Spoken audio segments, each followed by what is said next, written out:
Diane and her mother, Marlene, say they were ghosted 6 months ago by Diane's live-in boyfriend.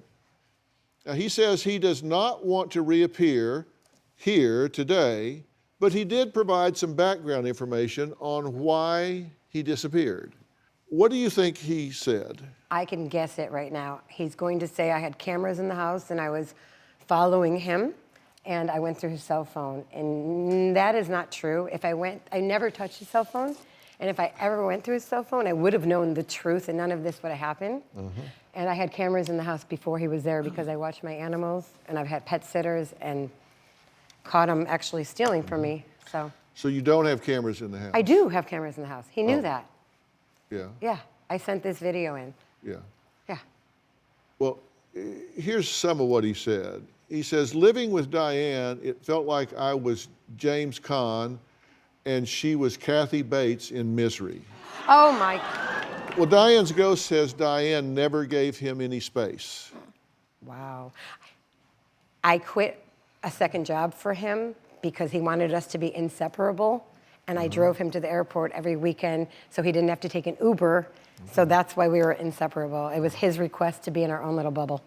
He says that Diane would get on his phone, send texts to his friends posing as him, and that Diane was addicted to social media, used it all the time in the relationship, and says she had surveillance cameras throughout the home, and if I woke up to use the restroom, the camera would turn on and Diane would appear. Oh my, what? I had appear. Where did I appear? Like Houdini?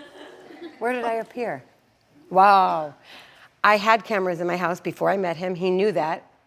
He says after he left Diane, that she became a cyber stalker, tried to access his social media at least 47 times, and that after he left, she hacked into Netflix account, and after he left, she tried tricking him into friending her on Facebook, and he tried to tell her to move on nicely, but she won't, and that he has an attorney, and if he needs to, he'll deal with the harassment. Oh, please.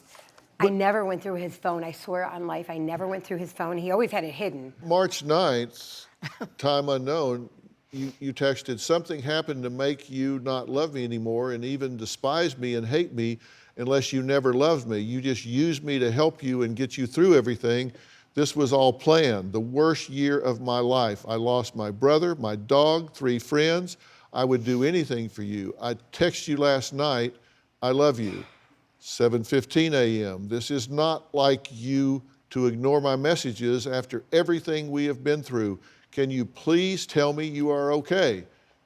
Then, I mean, it just goes on and on and on. Because he kept ignoring me, and he never broke up with me. Last I heard, he loved me, and he was coming back. Well, he finally responded. He You ought to be in Hollywood. He said, go on with your life. I have never been mean or ugly to you. You need to leave me alone and my friends. This is the last time I ask you kindly to stop the harassment. He wasn't mean at all, was he? This wasn't a mean thing to do to anybody. Yeah, it hurt. Yeah, and telling me we were married, we were husband and wife forever, we were in our bubble, he would be with me until he drew his last breath.